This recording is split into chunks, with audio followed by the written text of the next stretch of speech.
What's going on, everybody? My name is Danny Gutierrez here on Monday, December 16th. Thank you guys so much for joining me. This is pretty much a post-UFC 245. Man, that was crazy. A whole crazy set of events unfolded for UFC 245. We'll start at the bottom with Petr Yan, or Petr Yan, or however he likes to have his name pronounced, but it's not Peter. But for the sake of argument, we're just going to say Peter. Petr Yan had actually got the victory, knockout victory, head kick victory over Uriah Faber in the third round of their UFC bantamweight bout, and that was a crazy, crazy war. Kind of the narrative going around is Uriah Faber didn't look old, and no, he didn't. He actually did a really good job at utilizing kicks to kind of throw off the tempo of Petr Yan, but Petr Yan is Petr Yan, and he was able to find his range with his boxing and his footwork. So he got it done with a head kick in the third round of their bout. So that was a head kick KO for Petr Yan. Should Uriah Faber retire? Just got to go out on a limb here and say yes. I really don't believe that he has anything left to prove when it comes to guys like Dominic Cruz or even TJ Dillashaw, Cody Garbrandt. He's never going to fight, but when it comes to those high-level elite bantamweights, it's very hard to make an argument where he could actually get past a fight with the elite of the elite. Uriah Faber's always been good. He's always been at the top of the heap of his respective weight classes at 145 and 135 later in his career. But you got to stay consistent, and the fact of the matter is he's just getting up there in age, and when you've been around for so long and there hasn't been any evolutionary changes to your mixed martial arts game, people are going to pick you apart and analyze you to the T. The next bout was Marlon Moraes versus Jose Aldo, and it was Jose Aldo's debut at 135. Everybody was saying that he looked really bad, including myself. There were a few people saying that he actually looked really good, that it looked like he was utilizing the advice of his nutritionist very well. He said that he'd been leaner, sharper, quicker, faster than he'd ever been before. Controversial fight, especially afterwards, with the decision. It was a split decision win for Marlon Moraes. The first round was very, very close. The second round was arguably all Aldo, and the third round you could give it to either fighter. You can give it to the pressure of Jose Aldo, or you can give it to the striking activity of Marlon Moraes. But ultimately, Marlon Moraes gets the victory. That being said, Jose Aldo did not look bad at 135 pounds at all. Where does he go from here? Well, Dana White said that he is actually going to treat this bout as if Jose Aldo had won it. So we'll see what is next for him in terms of the matchmaking. Marlon Moraes, he looked to be a little bit starstruck and a little bit out of gas. And if you're gassing out and halfway through the fight of a 3-round fight and you want to be champion, and there are 5-round fights and title fights, it's necessary to make some adjustments. In this fight, Marlon Moraes actually did not train with Coach Mark Henry in the East Coast of Toms River, New Jersey. He actually went down to Coconut Creek, Florida to train with the American Top Team. So he did try to make some changes in the fight, but they turned out to be quite enough. They turned out to be just the right amount of changes for him to eke out a victory against former 145-pound champ Jose Aldo. Now, the first title fight that we had on Saturday of December 14th of 2019 was Germaine de Randamie trying to take away the 135-pound belt away from the champion of that, in which case is being Amanda Nunes. And it was a rematch from a long time ago.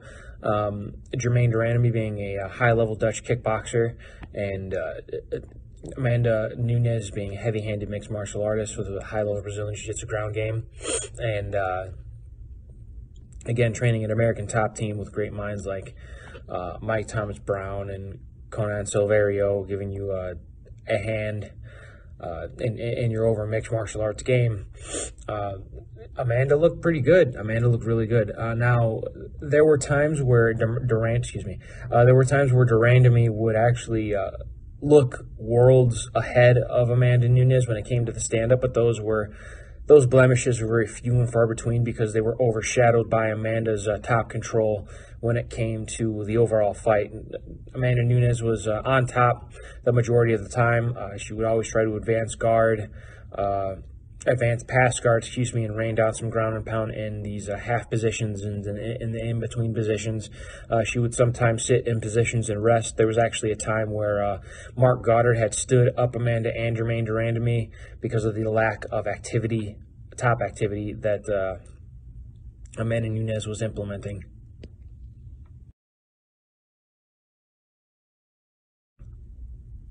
So piggybacking off of the first title fight, we're going to go to the next title fight, and that title fight was the then champion Max Holloway defending his belt against the now champion Alexander Volkanovski, and that fight was a high-level kickboxing bout. It was very exciting. It was a really good bout. It was a good high-level chess match by both guys. It was not boring at all. Don't really remember if I heard boos coming off of the TV or not, but it's always very difficult to hear boos from the crowd, especially when you, the fan, are excited and you have trained and you know what's going on. And it is very, very much nails on the chalkboard for your ears to hear a boo when or a litany of boos, a wave of boos through your speakers when you're watching a high-level mixed martial arts bout. But the Las Vegas crowd has had mixed martial arts in their stables for a long, long time. So it was actually pretty good to hear a lack of boos, but I digress. Alexander Volkanovski was taking it to Max Holloway from beginning of the fight to the end of the fight. He did not let his foot off the gas pedal at one point in time. Even if he was winning the rounds, he would try and put in more work at the end of the round to try and solidify his exclamation point, I'll say, on that round. He's trying to put a stamp on that round and take it from Max Holloway. And very, very unlike the first title fight, this title fight didn't have much of a ground game in it at all. Sorry, guys, I'm a little congested. It is December. It is kind of cold here in the Midwest and down in Grove, Illinois, but what are you going to do? When it comes to the overall feinting game of Alexander Volkanovski, you have to understand that he trains with guys like Dan Hooker and Israel Adesanya and Kai Kara France, even though he lost his bout against Brandon Moreno. Listen, their faking and feinting game, their kickboxing game, their overall mixed martial arts game is it's here. It's here to stay. It's here to stay. When you have two champions like Alexander Volkanovski and Israel Adesanya, when you have an up-and-coming challenger in the lightweight division, guys like Dan Hooker, and they all come from one unassuming place in the part of the world, New Zealand, City Kickboxing is put in a lot of work, and City Kickboxing does a lot of homework on a lot of their guys. It looked as if Max Holloway was just a step behind on every adjustment that he would try and make against Alexander Volkanovski. Now, in the fourth and fifth round, he started to have success. He started to have success in the later rounds, in rounds 4 and 5, with his distance control. He actually started to land a little bit more body kicks and throw a lot more body kicks than we're used to seeing from him. But Alexander Volkanovski stayed poised, he stayed calm, and he did a really good job at sticking to his game plan. He didn't deviate from his game plan at all. He didn't get into a slugfest. He kept his composure, and he did a really good job at working the legs and the body. Any punches that he would land on Holloway's face, they would be followed up by kicks and more punches. They would be disguised by kicks, and he would come up top with the punches. So it was a very cerebral approach from Alexander Volkanovski. Hats off to Coach Eugene at City Kickboxing. Guys like Israel Adesanya and Dan Hooker. Alexander Volkanovski's reign as featherweight champion I'm sure will be great from the great Alexander Volkanovski. For Max Holloway, I don't think he's done just yet. Not at all. He's not even in his athletic prime. He's just under 30. He's not even 29 yet. So I think he can come back and make proper adjustments and be champion again. But he's got a litany of work to do because these guys at City Kickboxing do their homework on their opponents. These guys do their homework on their opponents. So with that being said, we go to the final fight, Usman versus Colby Covington, and right from the word go, these guys were all up in each other's faces. These guys were two high-level wrestlers, but they didn't use any of their wrestling at all. There was a takedown attempt or a takedown threat from Usman in the first round, but then ever since then, it was a kickboxing bout from both guys. Both guys were giving each other really good looks.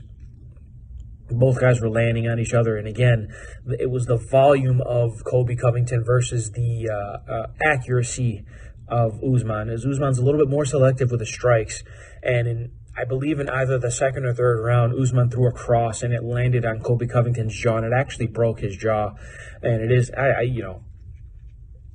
get it. Colby Covington was talking all that smack, and he deserved to have his jaw shut, or his mouth shut, and with his jaw being broken, it was very poetic justice, if you will, for Usman to break the jaw of Colby Covington. But I digress.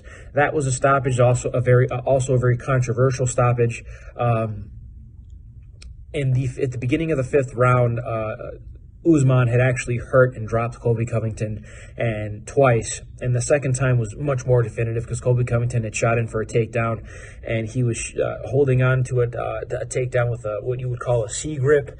So if somebody stuffs your takedown and their hips are basically lunging onto the back of your head, pushing down on the back of your head, and you're just holding on for dear life with your fingers, and that C grip, that's what's called a C grip. And the referee, I forgot who the referee was, I'm sorry, but the referee had actually called a halt to that fight, and Usman is still your welterweight champion, and Colby Covington has got to go back to the drawing board, and he's got some work to do if he wants to come back to, if he wants any hope of coming back to a title fight, he's got some work to do, and he's got to go back to the drawing board. But both guys look great in their title fights. It was an absolute war. Both guys were throwing shots. Both guys were throwing combinations. Both guys were landing on each other. Usman, the difference was Usman's body shots. Usman was landing a lot of shots to the body that was very unassuming to Colby Covington. Colby Covington had no choice but to cover up and drop his elbows. The one thing that Colby Covington could do to defend himself from that is throw body kicks. But ultimately, it turned out to not be enough because Usman was just all up in his face for the entire 25 minutes, for the majority of the title fight. Not the full 25 minutes because it was stopped ultimately, but I digress. So it was a successful night for the UFC for their last pay-per-view card of the year. It was a phenomenal bout. I want to thank you guys so much for watching this episode of Total Fight Mike. Again, January 25th, we will have fights at the Cicero Center at the Cicero Center at Cicero, Illinois. They will no longer be at the Swanson Center. So tickets are on sale now. Check your listings. Doors will be open at, I believe, at 6:30. So thank you guys so much for joining us. I'd like to give a shout out to my video editor, Patrick Lesnicki. Thank you so much. Thank you guys so much. Like the video, subscribe to the channel. Don't forget that UFC for December 21st is in South Korea. Here in Central Standard Time, it does take place at 4 in the morning. So if you guys are willing to get up that early, go ahead and set your alarms for December 21st. I will see you guys in the sequel. Bye, everybody.